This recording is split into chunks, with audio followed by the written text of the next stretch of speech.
আবার কেন ফিরে এলি? কি চাই তোর? ধন্যবাদ পিশাচিনী, এই নাও গো, তোমার জন্য উপহার এনেছি। আমার জন্য উপহার? তুই তো মস্ত ভালো মনের মানুষ দেখছি। তোর মধ্যে কোনো লোভও নেই। তোমার রূপ যেমন তেমনি তুমি একটুও ভয়ঙ্কর নয় গো। তোমার আসল পরিচয় কি পিশাচিনী? দেখবি আমার আসল রূপ। তোকে আমার আসল রূপ দেখাতে কোনো ভয় নেই। তখনই পিশাচিনী তার রূপ বদলে স্বর্ণ জলপরীর রূপ ধারণ করে। তার অলৌকিক মায়াবী রূপ দেখে কাঠুরে মুগ্ধ হয়ে যায়। কোনো মানুষ আমার ক্ষতি না চেয়ে আজ প্রথম উপহার দিল, তোকেও আমার দেওয়া উপহার গ্রহণ করতে হবে। স্বর্ণ জলপরী তার মায়াবী মুক্ত হাতে নিয়ে জাদু করতেই কাঠুরের কাঠের বোঝার মধ্যে দুটো কাঠ সোনার কাঠে বদলে যায়। কাঠুরে কিছুই বুঝতে পারে না। সে জলপরীকে বিদায় জানিয়ে সোজা হাটে চলে যায়। তারপর কাশী বোসের দোকানের সামনে বোঝাটা নামিয়ে, কাশী বাবু, আজ অনেক ভালো কাঠ পেয়েছি, আজ আমাকে 5 পয়সা বেশি দেবেন বাবু। কাশী বোসের নজর সোজা গিয়ে পড়ে বাঁধা কাঠের বোঝার মধ্যে দুটো চকচকে উজ্জ্বল সোনালী বর্ণের কাঠের উপর। এই, তুই এই দুটো কাঠ কোথায় পেলি? আগে বাবু, আমি তো জঙ্গল থেকে এমন কাঠ কাটিনি। আচ্ছা, উনি বলেছিলেন বটে আমাকে কিছু উপহার দেবেন। মনে হয় উনি জাদু করে এই দুটো কাঠ আমাকে উপহার দিয়েছেন।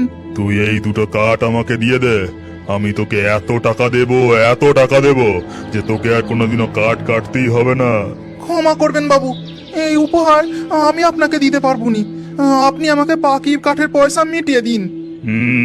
আচ্ছা, এটা না দিতে চাস তাহলে ওনার ঠিকানাটাই আমাকে দিয়ে যা, আর উনিও নিশ্চয়ই আমাকে উপহার দেবেন।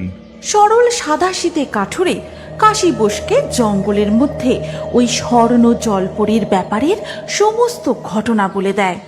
তারপর কাঠুরেও কাঠ বিক্রি করার টাকা ও দুটো স্বর্ণ কাঠ নিয়ে বাড়ি ফিরে আসে। তারপর রান্নাঘরে গিন্নির কাছে গিয়ে সমস্ত ঘটনা বলতে শুরু করে। ভগবান আমাদের দিকে মুখ তুলে চেয়েছেন। আমাদের তো ধনসম্পত্তির কোনো লোভ নেই। ওই জলপরী তো মায়াবী শক্তির অধিকারী। তিনি কি আমার একমাত্র ইচ্ছা পূরণ করবেন না? আশীর্বাদ স্বরূপ আমাকে সন্তান সুখ দেবেন না? তাহলে কাল যখন আমি কাঠ কাটতে যাব, তুমিও আমার সাথে যেও গো গিন্নি। আমি ওই জলপরীর সাথে তোমারও পরিচয় করিয়ে দেব। আর ওদিকে তখন কাশী বোস জঙ্গলের মধ্যে খুঁজতে খুঁজতে গিয়ে দাঁড়ায় সেই পরিত্যক্ত পুকুরের সামনে। বেরিয়ে আয় জলপরি, বেরিয়ে আয়, আমাকেও দে, আমাকেও সোনা দে। তখনই জল তোলপাড় করে বেরিয়ে আসে সেই পিশাচিনী। আমি জানি তোর এটা আসল চেহারা নয়, আর তুই একজন অসহায় জলপরি। আমাকেও দে, আমাকে সোনা দে। লোভী পাপিষ্ঠ মানুষ, তোকে আমি কিচ্ছু দেব না। চলে যা এখান থেকে, না হলে তোর চরম ক্ষতি হবে। তুই আমার ক্ষতি করবি, তবে এই নে। কাশী বোস একটা বিষের শিশি নিয়ে পুরোটা পুকুরের জলে ঢেলে দেয়। আর এই দেখে পিশাচিনী রূপী জলপরি ভয় পেয়ে জলে ডুব দেয়। এবার তুই মর, কালকে জেলের দল নিয়ে এসে আমি তোর পুকুর লুট করব, আর যদি বিষের হাত থেকে প্রাণ বেঁচে যায় তাহলে তোকেও বন্দি করে নিয়ে যাব। কাশী বোস ফিরে যায়। তার পরের দিন সকালে কাঠুরে তার স্ত্রীকে সঙ্গে নিয়ে ওই পুকুরের কাছে যেতেই তারা যা দেখে তাতে কাঠুরে কান্নায় ভেঙে পড়ে। পুকুরের জলে ছোট বড় মাছ সহ দুটি মৃত জলপরীর দেহ ভাসছে। ভগবান, এ কি সর্বনাশ হয়ে গেল! প্রকৃতি দেবী, আপনি রক্ষা করুন, আপনি রক্ষা করুন। তারপরেই ঘটে এক স্বর্গীয় অলৌকিক ঘটনা।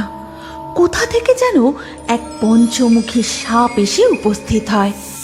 তারপর পুকুরের জলে মুখ দিয়ে ধীরে ধীরে সমস্ত বিষ সে শুষে নেয়।